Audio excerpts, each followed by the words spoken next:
Bueno, yo voy a partir con una introducción en general de los puertos, principalmente en Chile, las características de estos, propiedades, condiciones de puertos privados o públicos.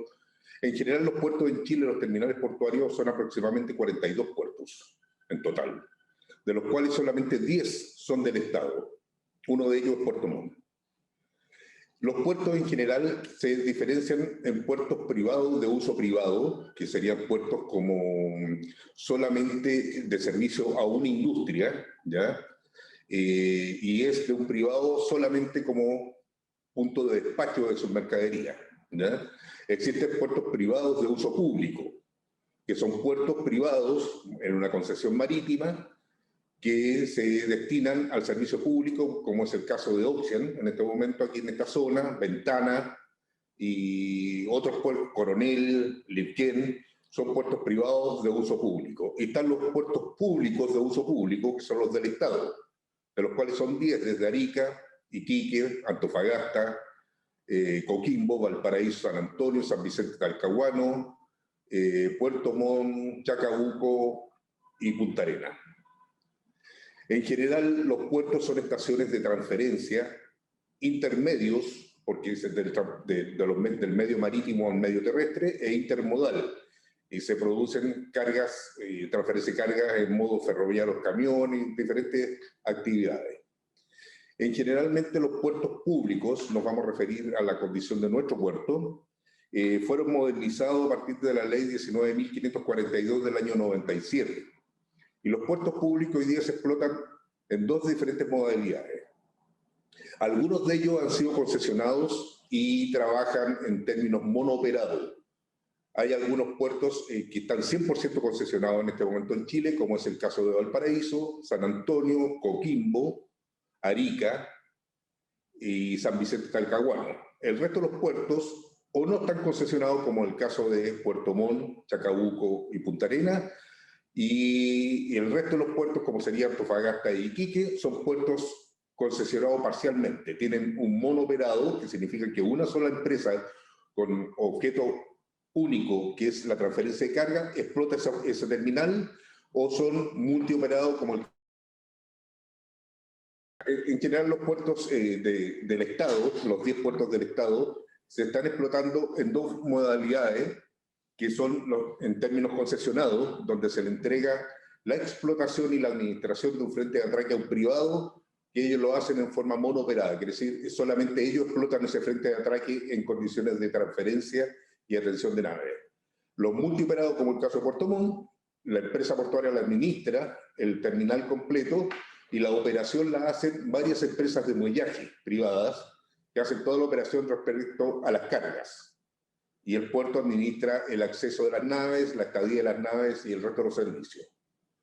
En general, la tendencia nacional es entregar los puertos a concesión a privados, porque esta política pública de licitar los puertos ha tenido un muy buen resultado desde el punto de vista de la inversión en infraestructura y equipamiento, con lo cual se han elevado los niveles de transferencia y eficiencia en los puertos que son monooperados a niveles de estándares internacionales.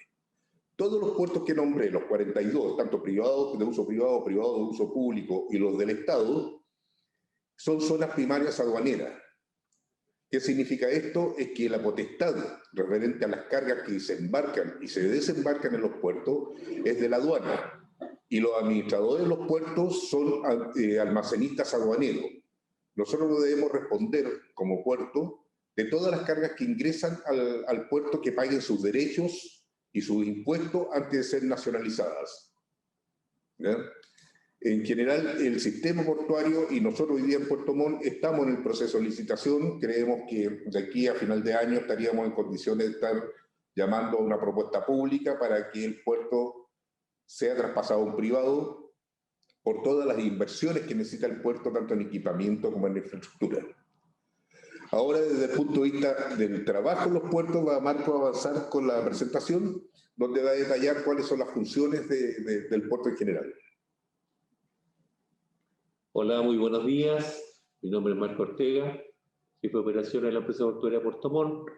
Le doy la bienvenida a todos los videoescuchas. Vamos a ir poco a poco avanzando para que vayan conociendo cómo funciona nuestro puerto, las características. Y la idea es que vayan aprendiendo los jóvenes que están escuchando, y si tienen preguntas que hacer, por favor tengan toda la confianza de hacerlas, para eso estamos. Bueno, les comento, la empresa portuaria Puerto Montt fue creada el 1 de julio del año 98 bajo la ley 19.542, la cual modernizó el sector portuario estatal y fue promulgada en diciembre de 1997. Es 100% de la propiedad estatal, ¿no es cierto?, está sujeta a las normas contables y tributarias que rigen para la sociedad anónima abierta de la ley, artículo 41, ley 19.542. Ahora, lo que decía el mundo, ¿cuál fue el objeto de esta ley, de promulgar la ley? La idea fue que el Estado no invirtiera en la modernización de los puertos ni la infraestructura, sino que lo hiciera el privado con el objeto de aumentar la tecnología, ¿no es cierto? Y con eso poder aumentar también la velocidad de transferencia para que los puertos sean más eficientes. Esa ley dio origen a las 10 empresas estatales que son ahora de Arica a Punta Arenas, lo que nombraba recién el mundo, y de las cuales han sido concesionadas 7 empresas. Todavía falta concesionar las 3 empresas del sur, que son Puerto Montt, Chacabuco y Punta Arenas. Nuestro puerto tiene una superficie, ustedes pueden apreciar ahí en la foto, tiene una superficie de 10,94 hectáreas, de las cuales se divide el muelle comercial en 8,61 y el terminal de transbordadores con 2,33 hectáreas.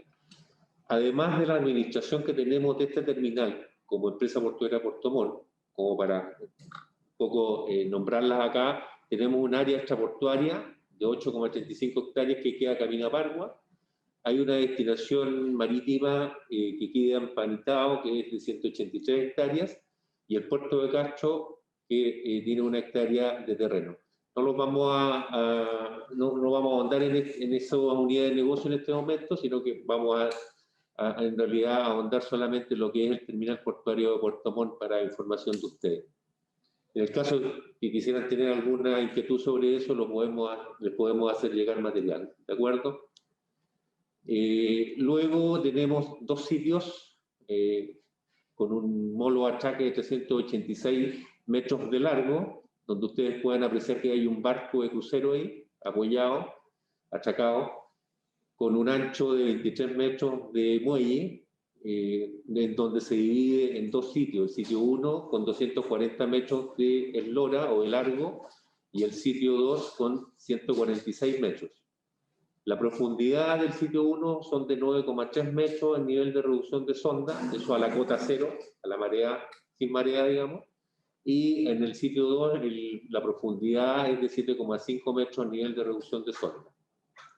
Luego está el terminal de transbordadores, que no sé si alcanzan a ver que hay una nave ahí de naviera austral, atracada y apoyada a una rampa. En ese lugar nosotros tenemos 5 rampas con una profundidad de 4,7 metros y con una eslora máxima de 131 metros. En el caso del puerto de Puerto Montt, hoy día es un puerto, como decía el mundo, multipropósito, que dentro de sus servicios, nosotros prestamos uso muelle a la nave, ¿no es cierto? Uso muelle a la carga, a la nave de cruceros, uso muelle a las naves ro-ro, atención de naves de cabotaje regional, atención de naves de industria acuícola, el depósito o acopio de carga dentro del recinto, el almacenamiento de carga cubierta y descubierta. Como ustedes saben, nosotros, lo que explicaba el mundo, esto es una zona de transición en donde hay una zona de internación dentro del recinto portuario, donde nosotros funcionamos como almacenistas y nos regimos bajo un decreto o bajo una normativa aduanera que es la 1114, que nos da la posibilidad de manejar el tema del almacenamiento, o nos convierte en almacenistas aduaneros, en el fondo. Podemos entregar ese servicio. Además, se ofrecen los siguientes servicios adicionales. Tenemos parqueos, romaneo vehicular, ¿no es cierto?, suministro de agua potable, energía eléctrica y usos de esplanada. todos estos servicios que están más abajo son inherentes a los primeros, digamos.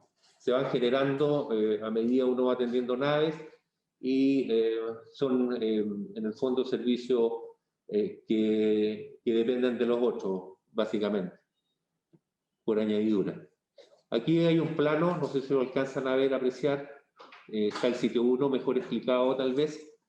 Ahí pueden ver ustedes que son de 40 metros, ¿no es cierto? 240 metros, hasta la vista número 9, que queda por acá, y después está el sitio 2, que son 145 metros con 7,5 metros de nivel de reducción de sonda de calado, y el terminal de transbordadores con sus 5 rampas.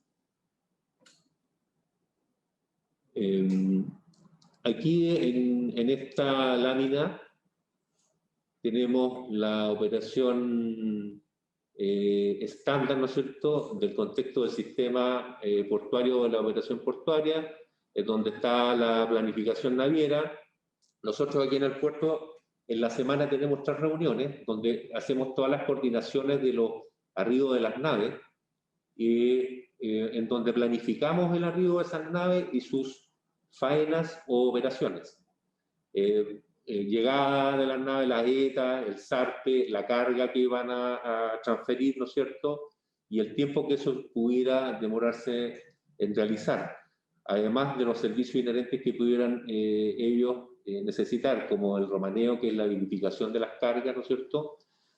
Puede estar también las áreas de respaldo, de consolidación de carga, depósito de carga también dentro del recinto, etcétera. También tiene que ver con el tema de los cruceros. Cuando llegan los cruceros acá también nosotros hacemos coordinaciones, prearribo de la carga, del arribo de las naves, donde hacemos reuniones con todos los estamentos involucrados, como el SAS, Carabineros, la Armada, las agencias de nave, los operadores turísticos, etcétera, en donde nosotros planificamos de la mejor forma posible el arribo de estas naves para no incurrir o mitigar el tema de los errores o equivocaciones. Luego aquí en esta lámina ustedes pueden ver o apreciar cómo se está produciendo en este momento las operaciones, ¿no es cierto?, estándar, que tienen que ver con todos los procesos, desde que la gente de nave anuncia la nave y hasta que la nave es facturada dentro de la empresa, de nuestra organización, por todos nuestros sistemas que en este momento no están integrados. Estamos trabajando en este instante en desarrollar nuevos sistemas que nos ayuden a la automatización y a la sistematización e integración de los procesos, lo cual nos ayudaría a acortar procesos y hacerlos más eficientes, que esa es la idea. En el fondo lo que quiero decirles es que la idea es que lleguemos a esto, a la digitalización de los documentos y en el fondo en acortar los procesos para que estemos mucho más eficientes. Ahora, hay todo un levantamiento y una intención y una motivación del Estado en que los puertos vayan directo a la digitalización y se conviertan en puertos inteligentes. Obviamente en el grado o en el porcentaje de lo que realmente necesiten. Luego, no sé si tú quieres con esto. Okay. Bueno, en el caso del puerto de Puerto Montt, o en general de los puertos, yo no sé si ustedes en algún minuto se enteraron de que hubo un ataque terrorista el 11 de septiembre, ¿no es cierto?, del 2002, si no me equivoco, 2001, en donde atacaron las Torres Gemelas. Desde ese minuto o de ese momento, Estados Unidos, con el objeto de proteger a su país, generó o creó un código que se llama el código ISPS o BPI. Me imagino que lo habrán oído hablar en algún momento. Nosotros como puerto tenemos que tener este código y estar aprobado por la autoridad marítima para poder atender a las naves que arriban al puerto de Puerto Montt, con el objeto de poder cumplir con esa norma, ya que si no la tuviéramos sería mucho más complicado poder atender a las naves. ¿Qué significa el código BIP? tiene que ver con la protección de buques en las instalaciones portuarias, eso en español, y su sigla en inglés, el ISPS, significa International Ship and Porting Security Code. ¿Para qué sirve este código? Si no han escuchado hablar de él, este sirve para incrementar la protección marítima de la Convención Internacional para la Seguridad de la Vida Humana en el Mar, SOLAS, Safety of Life at the Sea. Sus objetivos y propósitos son: uno de los objetivos principales es detectar las amenazas asimétricas de seguridad y poner en práctica las medidas de protección, ¿no es cierto? Establecer responsabilidades en la materia de seguridad marítima de los gobiernos, las administraciones locales, las industrias de buques y de los puertos a nivel nacional e internacional. Reunir y difundir la información relacionada con la seguridad para proporcionar una metodología para efectuar evaluaciones de seguridad a fin de contar con planes y procedimientos que permitan reaccionar a los cambios en los niveles de seguridad. Su principal propósito es proporcionar protección, de acuerdo al marco normativo para la evaluación de riesgos, permitiendo a los gobiernos enfrentar los cambios en la amenaza, en la vulnerabilidad de los buques e instalaciones portuarias a través de la determinación de la situación de los niveles de protección apropiados y medidas de mitigación correspondientes. Básicamente, el código tiene que ver con mitigar, ¿no es cierto?, los riesgos a las amenazas de ataques terroristas, y en el fondo cada puerto debe contar con su plan de protección. Básicamente ese es el objetivo que tiene el código ICPS. Está compuesto por varios niveles, ¿no es cierto? El nivel 1 tiene que ver con la operación normal. En este momento nosotros estamos operando el nivel 1. No hay ningún hallazgo de amenaza, estamos en forma normal. El nivel 2 es cuando hay una alerta de amenaza, se activan todos los protocolos. Y el nivel 3 es cuando la amenaza ya se produjo. Ahí la autoridad marítima toma posesión de esa situación de emergencia, digamos, que ni Dios quiera que ocurra, ojalá nunca. La fecha de entrada en vigencia del código en Chile fue el 31 de marzo del 2005, bajo decreto supremo 71, para que ustedes tengan la información y el conocimiento de que así fue. Los requisitos del código ISPS especifican las medidas concretas que cada puerto y cada buque debe tomar para garantizar la seguridad de las instalaciones contra el terrorismo, debido a los diferentes tipos y tamaños de estas instalaciones. Requisitos del código ISPS para los buques, para las instalaciones portuarias, además de los requisitos para los buques y las instalaciones portuarias que incluyen, ¿no es cierto?, lo que yo les hablaba recién, que son los planes de protección, que tiene que hacerlo un organismo que entendió en la materia, que es el OPR, ¿no es cierto? Y en este caso, los planes de protección tienen todas las medidas o la vulnerabilidad que pudiera tener el terminal, pero además tiene las formas de mitigar esas vulnerabilidades a través de tecnología, como es el control de los ingresos de las puertas, ¿no es cierto? Nosotros debemos contar con rayos X también y con detectores de metales para la atención de los barcos de pasajeros. En el caso de este código actúa para las naves mayores a 500 toneladas de registro grueso. La Armada no debe tener este código, ¿eh? La Armada no está afecto a este código, para información. No sé si hay alguna pregunta, alguna consulta que quieran hacer los alumnos. No hay ningún problema en que la vayan haciendo, Violeta. Sí, hasta ahora no hay pregunta, Marco, así que continuemos nomás. Bueno, en general, aquí está explicado todo lo que es el código del ISPS. El ISPS, como resultado del atentado a las Torres Gemelas, lo que hizo Estados Unidos fue correr su frontera a los puertos que comercian con ellos. Y al correr la frontera obligó a todos los puertos que quieran comerciar con ellos y a las naves que quieran llegar a Estados Unidos, tienen que pasar solamente por puertos que estén certificados del código ISPS. Una nave que vaya de destino a Estados Unidos, que pase por un puerto que no está certificado, no puede arribar a Estados Unidos. ¿Ya? Esto, en el fondo, ellos se garantizaron no tener atentados vía marítima por puertos que no tengan la seguridad suficiente para poder garantizar que no haya un atentado terrorista en esa nave. También se ha involucrado la droga en esto y otras cosas más, ¿ya? En general, este código es un código que nos va a acompañar por siempre en los puertos. Ahora, desde el punto de vista de desarrollo de los puertos, hoy día la tecnología está disponible para todos los puertos, es decir, las grúas Gantry, que es lo más grande que en tecnología de los puertos, todo el equipamiento está disponible para el capital, el que quiera adquirirlo lo puede hacer. El desarrollo de los puertos hoy día se está orientando básicamente y en términos profesionales a lo que hoy día nosotros llamamos los puertos PCC, Port Community System. Ya los puertos no son estaciones de transferencia independientes y sin abordar el tema logístico.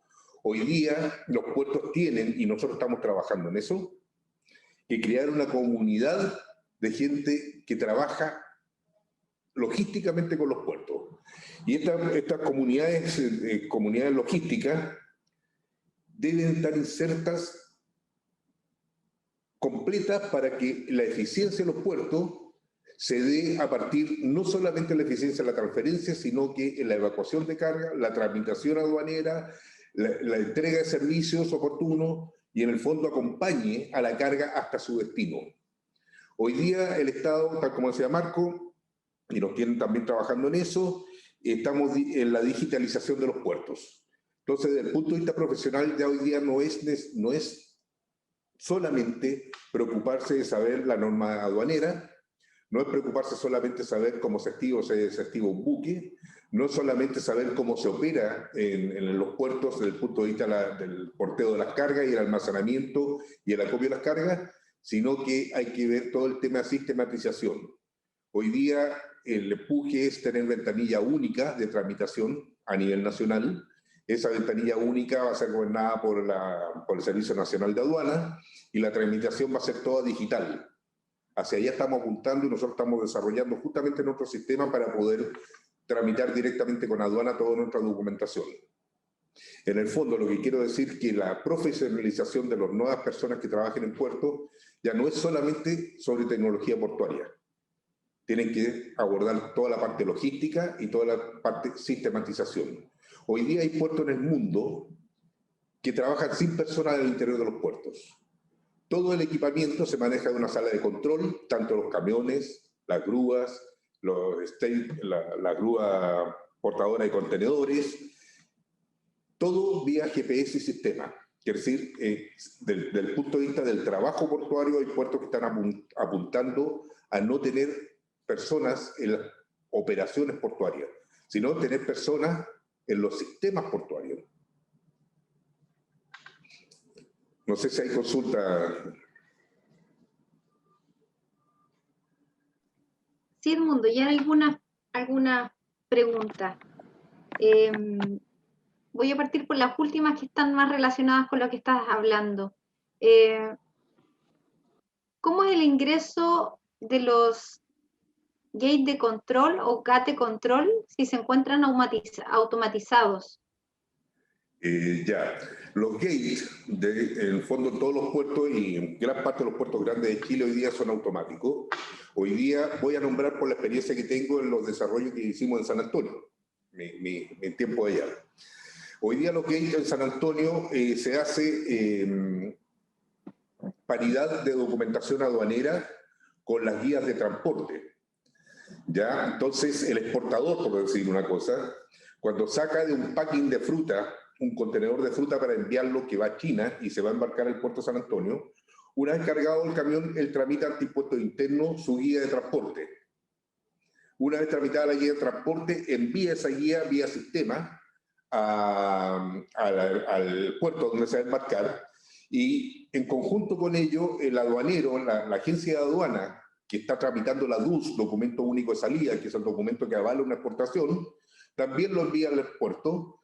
Ambos documentos tienen un código de unificación y el puerto hace el par de guía, junta las dos cosas y como en la guía viene la patente del camión y todas las cosas, también este puerto tiene relacionado con los sistemas de TAC y controles externos, controlando el camino del camión. Y el camión se presenta a la puerta, se ve la patente, se ve el par de guías, se le recibe el documento e ingresa automáticamente. Hoy día eso automáticamente le llega a la aduana de que esa carga de exportación ya ingresó a zona primaria.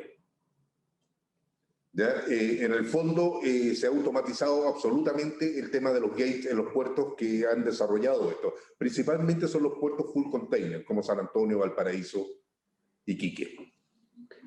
Quería agregar algo un poco. Lo que dice Edmundo tiene mucha lógica y es sumamente importante para el tema de hacer más eficientes los puertos, porque básicamente todo ese proceso que está hablando Edmundo, en realidad cuando el camión con la carga llega ya al recinto portuario, está aprobado, está listo para ser embarcado. Y eso minimiza considerablemente los tiempos de embarque o descarga o transferencia de las naves dentro de los terminales portuarios, y por eso también se han habilitado los puertos terrestres, en donde en ese lugar se hacen todas esas actividades intermedias para facilitar y hacer más eficiente el proceso marítimo portuario. En los puertos que estamos hablando, los puertos que están más avanzados en esto, un camión normalmente ingresa a buscar carga o a sacar carga o a dejar carga. Normalmente su tiempo de permanencia en terminal son minutos. Quiere decir, lo que se demora a llegar al lugar de acopio, que le descargan el contenedor y automáticamente sale. Normalmente los puertos no están más de 5 o 6 minutos en el interior del puerto. Muchas gracias. Arriba había otra pregunta con respecto a los calados del puerto. ¿Hay algún tipo de planificación para aumentar sus calados? Y eso. Ya, okay. Sí, bueno, dentro de lo que tiene que ver con los calados del puerto, a nivel de la historia, se han ido aumentando los calados autorizados que tenemos, o la profundidad más que nada del puerto. Lo que sí, en este instante, para poder hacer una inversión de esa envergadura, habría que anclar los muelles con mayor tecnología, porque si nosotros aumentamos el calado en este instante, podríamos debilitar las tablas de estacado del muelle, por lo tanto no es factible en este instante. Sí es factible a través de una inversión, de una importante inversión. Ahora, y por eso la idea es el tema del concesionamiento, para que el privado invierta y mitigue esas debilidades tal vez que pudiéramos tener como puerto para poder aumentar el calado. Los muelles nuestros fueron construidos en el año 65. El universo de nave en ese momento no superaba los 170 metros de eslora, sí, y los 7, 8 metros de calado. Indudablemente la tecnología ha aumentado, especialmente la marítima, porque lo que es el ahorro por volumen de las naves es muy alto, quiere decir la economía de escala es muy alto. Y hoy día tenemos navegando naves de 400 metros de eslora, de 64 metros de manga y de 17 metros de calado. ¿Ya? Son naves que pueden movilizar 22.000 TEUs. TEUs es una unidad equivalente de 20 pies. Son unos monstruos. Indudablemente eso va poniendo exigencia a los puertos. Y en este momento en Chile hay un puerto que tiene un proyecto para poder abordar ese mercado de nave de 400 metros de eslora, que es el puerto de San Antonio, que tiene su puerto a gran escala, que es un puerto que lo quiere construir hacia afuera del puerto que actualmente existe. El puerto de Puerto Montt, tal como decía Marco, hoy día sus muelles no pueden ser dragados más de lo que tienen hoy día, porque si no perderían estabilidad. Estabilidad significa que empiezan a inclinarse, porque fueron construidos para naves de 7,5, 8 metros máximo. Nosotros hemos llegado a dragar hasta 9,3. Pero eso es el máximo que podemos hacer hoy día con la infraestructura actual. Hay ingeniería y hay tecnología como para reforzar los muelles y poder buscar más profundidades. Pero en el caso de Puerto Montt habría que repensarlo, porque el tema de los calados no es la única restricción que tiene el puerto de Puerto Montt. Lo que alguna vez fue una condición favorable, el tener la isla de Tenglo al frente porque nos protegía, digamos, de los temporales y los vientos, hoy día es una cosa que nos juega en contra, porque no podemos ensanchar el canal de acceso y tenemos una manga máxima de 35 metros de manga. De acuerdo a nuestro plan de maniobrabilidad. ¿Ya? Por lo tanto, aunque yo supere los calados, voy a estar siempre restringido por la manga de los buques. Muchas gracias. Aquí hay un profesor que quiere preguntar. Le voy a dejar que darle permiso para que active su audio.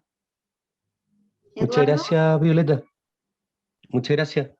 Quería preguntarle a los expositores que me parece muy interesante lo que están hablando de los puertos y sobre todo, claro, la experiencia que tenemos con el puerto de San Antonio, que es uno de los principales, también como TPS de Valparaíso. Mi pregunta es, la verdad que yo no escuché si es que cuáles son los que cala a Puerto Montt. Y mi otra pregunta, bueno, esta pregunta está enfocada con nuestros Discúlpame, chiquillos de acá del IDEMAR de Chonchi. ¿Qué tipo de Eduardo. buques son? ¿Aló? Discúlpame, no te escuché la primera pregunta. No escuchamos Sí. la primera pregunta. No escuchamos la primera pregunta. Ah, ya. No, la pregunta es ¿qué tipos de buques son los que recalan a Puerto Montt? Si me Ya. pueden indicar ese tipo y las características, si es que, porque también hemos visto que recalan en los puertos de la región, llegan las cargas de proyectos como la de Loe del parque Arqueólico, ya. eólico, entonces, ese tipo de buques que llegan.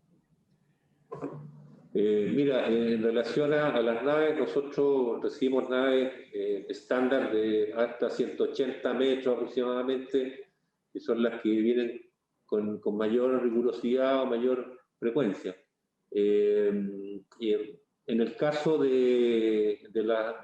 por lo que alcancé a escuchar ahí, de lo que es carga proyecto, las naves son alrededor de 140 metros de eslora aproximadamente, y cumplen con la manga y cumplen con los calados para poder ingresar al recinto.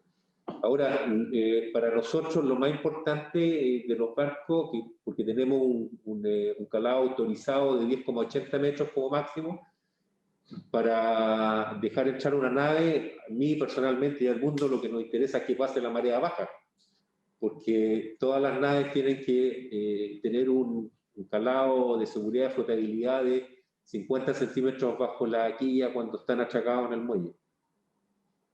Ahora, en general, el mercado de Puerto Montt y de la 10ª región, principalmente es de graneles. Las naves que habla Marco de 180 metros, que son las naves más asiduas en términos de solicitud de servicio, son principalmente importación de graneles, ¿ya? Y importación también de cargas de proyecto. Nosotros no tenemos el desarrollo ni tenemos las condiciones para recibir naves full container de gran tamaño. Normalmente las naves de contenedores que se reciben en la región son naves feeder. Feeder son naves que alimentan a puertos principales como los de la 8ª región o San Antonio. Es decir, toman contenedores de Punta Arenas, de Puerto Montt y llevan los contenedores a la 8ª y a la 5ª región, ya para de ahí salir a destino de ultramar. Pero en general nuestro puerto es granelero y cargas orientado a la industria de los salmones, que es carga de cabotaje regional e interregional. Y además, disculpa, además conectividad también, ¿eh? También nosotros somos un punto importante para la conectividad de la zona austral. ¿Les parece si seguimos con la presentación? Hay un par de preguntas más, pero las podemos hacer al final. La presentación, entonces tú continúas. No, con lo que en general, hasta ahí llegamos con la presentación. Entonces seguimos con las preguntas. Y hay algo que dice César, que como acotación, si pueden simplificar el lenguaje un poco más, no tan técnico, para personas que no están tan familiarizadas con este y entiendan mejor los temas. Claro, porque hay alumnos que están en tercero medio y están, ¿cierto?, recién aprendiendo todos estos conceptos. Ningún problema, Violeta. Y es más, si el alumno quiere consultar de lo que hemos hablado, algún término que no haya entendido, que lo consulte y nosotros se lo explicamos.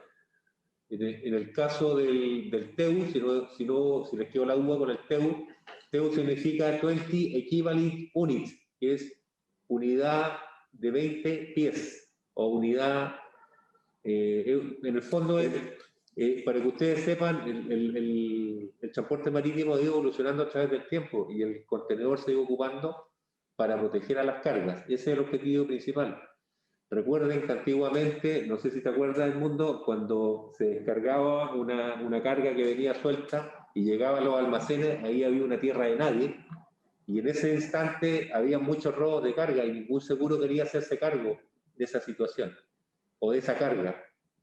¿Qué es lo que pasó? Hubo una persona en Estados Unidos, en el río Mississippi, que se encargó de inventar estos famosos contenedores que han ido evolucionando el mundo marítimo, el comercio marítimo a nivel mundial, y han ido funcionando bien.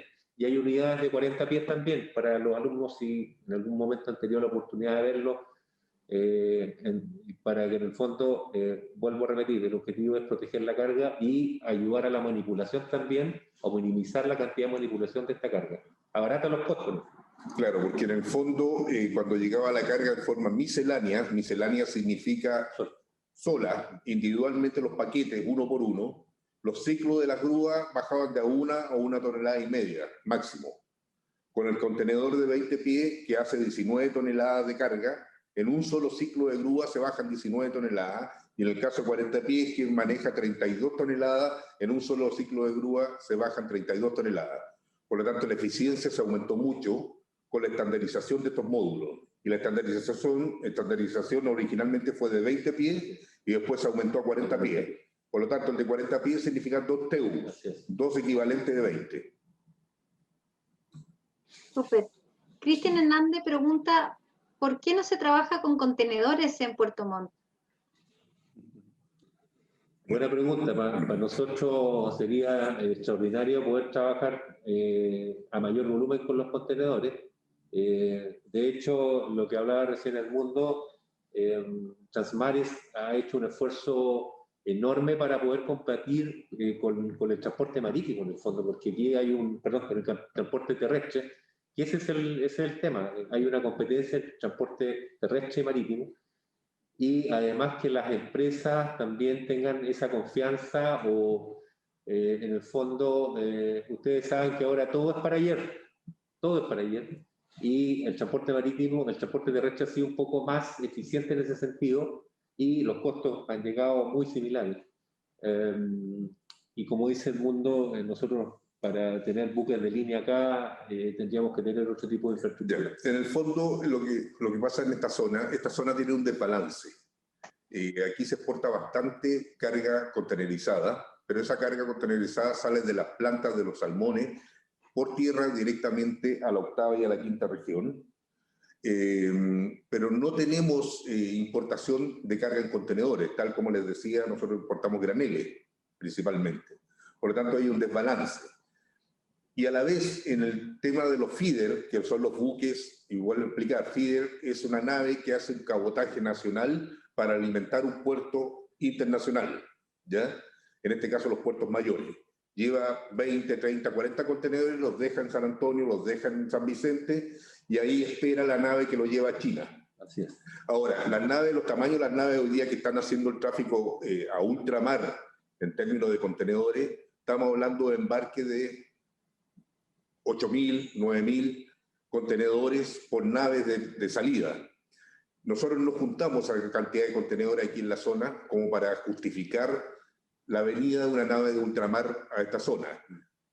Y empeorando la situación, tampoco tenemos puerto con las condiciones para atender contenedores en volúmenes en forma eficiente, porque no tenemos la tecnología, no tenemos las profundidades, no tenemos la grúa. Por lo tanto, hay un círculo vicioso y a la vez hay un costo relevante que tiene el transporte terrestre a favor con respecto al marítimo, en este caso para llevar los contenedores a la 8ª región, a la 5ª región, porque en el caso del transporte marítimo, la nave que trae los contenedores vacíos para acá, para que sean llenados con salmones de exportación, tiene que esperar primero que el contenedor salga del depósito. Del depósito, camionarlo al puerto donde se va a embarcar, que queda en acopio. Se embarca en la nave que viene a traer el contenedor a esta zona para ser llenado. Se desembarca en el puerto de Puerto Montt, queda acopiado acá. De aquí tengo que mandarlo directamente al depósito, el depósito se limpia, se sanitiza y se envía a la planta. Y después de vuelta, en el fondo tiene un sobremanipuleo la operación marítima. A diferencia que el camión llega directamente al depósito en la 8ª región o en la 5ª región, retira el contenedor, viaja 8 o 10 horas y lo tira directamente a la planta y después se carga y se envía de nuevo 8 o 10 horas hacia allá. Entonces hay un desbalance desde el punto de vista costo por los volúmenes. Por eso no tenemos contenedores en esta zona. Hay unas preguntas que están relacionadas más con lo técnico. Por ejemplo, ¿qué tan eficientes son las tablas de marea? Las tablas de marea las calcula el CHOA, que es la Armada de Chile, ¿no es cierto? El Instituto Hidrográfico de la Armada y Oceanográfico de la Armada, hidrográfico, y son bastante certeras. Ellos tienen por lo que he conversado yo con los funcionarios que trabajan en este proceso, hay un margen ahí de seguridad bastante importante, alrededor de un 20%, 25%, por lo tanto, para nosotros han sido seguras. Nosotros trabajamos todos los días con las tablas de marea que emite el CHOA. Claro, este puerto, por dos motivos. Por la zona en que estamos, que tenemos variación de marea entre la más alta y la más baja, con una diferencia casi 100 metros en un momento dado. Y segundo, por la restricción de calado que tenemos en el puerto, nosotros usamos mucho el reloj de marea. Marco acaba de decir que la restricción en el sitio 1 es 10.8, que es el máximo calado que podría entrar un buque al sitio. Y el sitio tiene una profundidad de 9.3.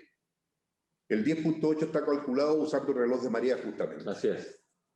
Cuando hablamos de reloj de marea, para que los alumnos entiendan, técnicamente tiene que ver con las diferencias de marea, o sea, la marea alta y la marea baja.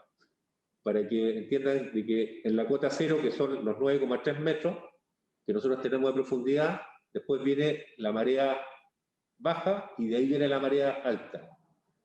Lo que a nosotros nos interesa como puerto es que el barco pase la marea baja y no en calle, no quede sentado en el suelo marino. Interesante.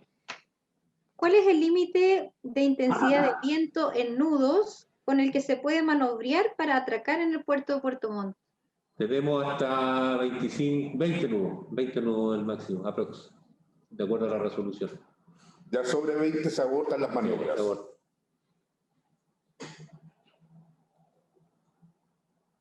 Muy bien.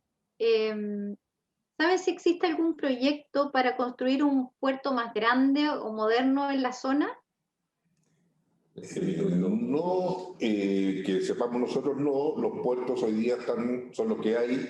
El puerto de Calbuco, el puerto de Oxa, Chincuy y nosotros, para el tipo de mercado y el tipo de nave que hay disponibilidad de sitio. Es decir, hoy día hay una oferta mayor a la demanda. Por lo tanto, no se genera el incentivo económico a crear un puerto, a competir con estos tres puertos, porque en el fondo hay disponibilidad de muelles para las naves que llegan a la zona. Sí, y esto lo hablo a título personal, yo siempre he dicho de que la única forma, los puertos son unidades que crean riqueza.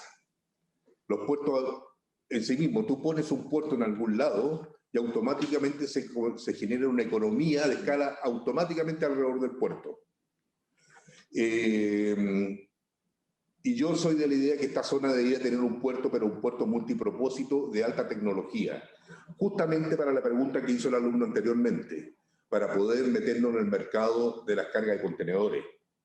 Porque nosotros como zona somos una zona que generamos una cantidad de contenedores, tanto de la industria de salmones, la industria de la leche, la industria de la carne. Por lo tanto, pero todos esos contenedores van vía camión a los puertos principales. Pero mientras esta zona no tenga un puerto de alto rendimiento, no va a haber incentivo a hacerlo. Por lo tanto, sí, yo soy de la idea que la zona merece un puerto, pero no están las condiciones económicas para poder sustentarlo. Ahora, reafirmando un poco lo que dice Edmundo, a título personal igual, yo creo que en algún minuto el puerto de Puerto Montt va a haber que cambiarlo. Sí, es indudable. Ahora, no sabemos cuándo ni cómo, digamos, o dónde en este instante. Pero así como van evolucionando las cargas, como van evolucionando las transferencias y el transporte marítimo, lo más probable es que en un futuro no muy lejano este puerto haya que cambiarlo y construir otro más moderno. Hay un alumno que pregunta qué tipo de buques llegan al puerto. Si lo pueden aclarar como más. Aquí, bueno, como les decía, llegan barcos bulk carrier, ¿no es cierto?, para carga de graneles, de hasta 150, 180, perdón, entre 100 a 180 metros. También tenemos naves roll-on-roll-off o autotransbordo, que son las naves que hacen el trayecto de conectividad hacia Chaitén, hacia las zonas australes. Ese es el tipo de nave que nosotros recibimos. Están los vuelvos también de la industria salmonera, los buques cruceros, ¿no es cierto?, que han llegado aquí hasta de 354 metros los buques de crucero. Claro, lo hemos atendido a la gira afuera, en la bahía, pero esos son los tipos de naves que hemos atendido a través del tiempo y de la historia. Aquí hay una muy buena pregunta que hace Eduardo Pavés, que es el profesor que hace un ratito abrió su micrófono, que me escribió que está con un temporal que tiene mala señal. ¿Cuál es la necesidad que tienen en el puerto de mano de obra? ¿Y qué necesidad de terminales qué necesitan los terminales de los futuros trabajadores que llegarán a sus puertos? Te cuento lo mismo que te al principio. Hoy día el desarrollo de los puertos está más que orientado a la manipulación de carga. Los profesionales que se inserten en los puertos deben estar insertados en la digitalización y la modernización del tema logístico de los puertos. Los puertos no son solamente estaciones de transferencia, sino que son puertos que se integran a una comunidad portuaria, donde la comunidad portuaria es todo, desde el exportador y el importador, el transportista terrestre, la agencia de aduana, todo eso. Hoy día los puertos lo que buscan es un profesional que esté al nivel de la digitalización, quiere decir, la mano de obra física va a ir disminuyendo en la manipulación de carga porque la tecnología va a ir reemplazándolo. Así es. Pero lo que no va a reemplazar es aquellas personas que estén insertas en el código aduanero, que estén insertas en la tramitación de exportación e importación y digitalización de las ventanillas únicas. Ese es el perfil del trabajador que deberíamos tener a futuro. Entonces, en ese contexto, ¿qué le dirían ustedes a los alumnos que están en su casa ahora por pandemia y qué deberían ocupar su tiempo de estudio y enfocado ahora en este tiempo que están mucho en su casa? Principalmente te digo una cosa, meterse bien y métanse, porque los puertos tienen en su página web, como los puertos españoles, Puerto Valencia, que es el más adelantado en esto, lo que es un Port Community System, ¿ya? ¿Qué significa, qué es lo que hace y cuáles son las condiciones para operar? A la vez, ir aprendiéndose la normativa aduanera. La normativa aduanera es esencial dentro de los puertos. Ir aprendiéndose todos los códigos de fletamientos de las naves. ¿Bajo qué condiciones vienen los fletamientos? Los incoterms. En el fondo, saber cuándo una nave viene, de qué forma charteada, cuáles son las prerrogativas del naviero y de la empresa de muellaje y del consignatario. En el fondo, ir especializándose en el tema documental portuario. No se olviden que la columna vertebral de este país es el comercio exterior. Los puertos cada día van creciendo más y más, quiere decir, Puerto Valparaíso, Puerto San Antonio ya quedaron chicos. San Antonio llega a estar moviendo 22 millones de toneladas y ya creo que le queda, con suerte, una holgura de unos 5 años más para llegar a su límite. Lo mismo Valparaíso. Pero principalmente tiene que meterse en el tema logístico, y el tema logístico significa sistematización, digitalización y toda la normativa.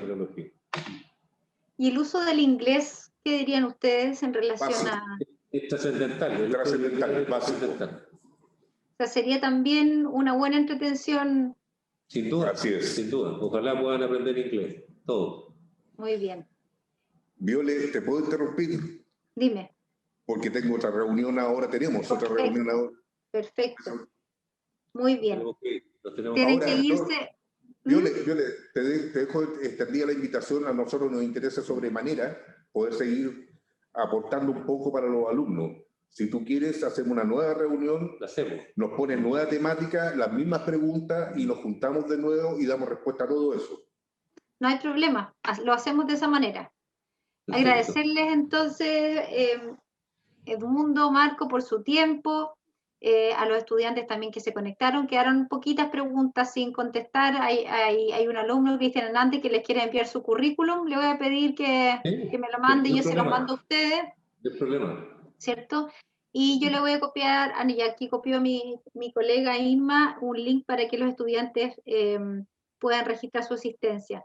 El Mundo Marco pueden retirarse si tienen otra reunión, no se preocupen. Estamos bien con los tiempos y yo me quedo aquí con los estudiantes para cerrar esta charla. Así que muchas gracias. Un millón de gracias. Muchas gracias y que tengan un buen día. Saludos a todos. Hasta luego. Chao. Chao.